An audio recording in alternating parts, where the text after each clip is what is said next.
હવે જોઈએ સમાચાર વિસ્તારથી। નગરપાલિકા પ્રશાસન બાબતે આજરોજ વિરોધ પક્ષના નેતા દ્વારા આવેદનપત્ર અપાયું, જેમાં ભુજ નગરપાલિકામાં કથળેલા વહીવટ અને ગેરશાસનથી ભુજની પ્રજા ત્રાસી ગયેલ છે, જેમાં ચીફ ઓફિસરની કાયમી નિમણૂક ન હોવાથી ભુજ શહેરની જનતાના પ્રશ્નોનું નિરાકરણ થતું નથી, જેથી આ બાબતે કોઈ યોગ્ય પગલાં લેવા માટે વિપક્ષી નેતા ભુજ નગર સેવા સદન રાજેન્દ્રસિંહ તેમજ અન્ય સદસ્યો દ્વારા કચ્છ કલેક્ટર કચેરીએ રજૂઆત સાથે આવેદનપત્ર અપાયું હતું।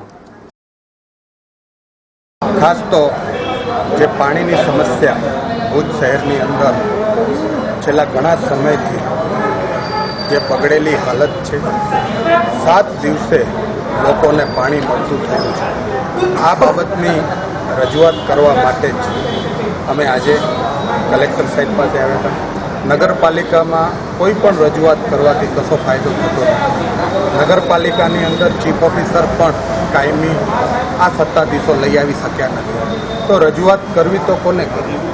ધારાસભ્યશ્રી પોતે કહેતા હતા કે આ નગરપાલિકાને કોણ ચલાવે છે? કર્મચારીઓ ચલાવે છે।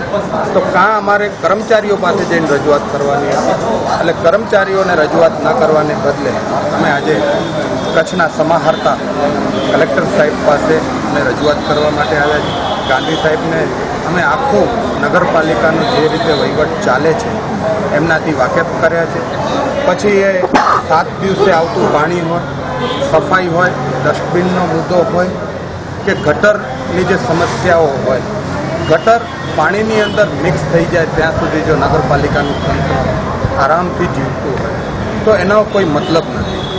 અને 14મા નાણાં પંચની અંદર જે જોગવાઈઓ હોય છે એ 14મા નાણાં પંચની જોગવાઈઓને બાજુમાં મૂકી અને નગરપાલિકાના સત્તાધીશો માત્ર અને માત્ર રોડ રસ્તાના કામો જ લેવા માટે જે એમને કારોબારીમાં પણ જે ઠરાવો મંજૂર કર્યા છે એ પણ બાબત હતી।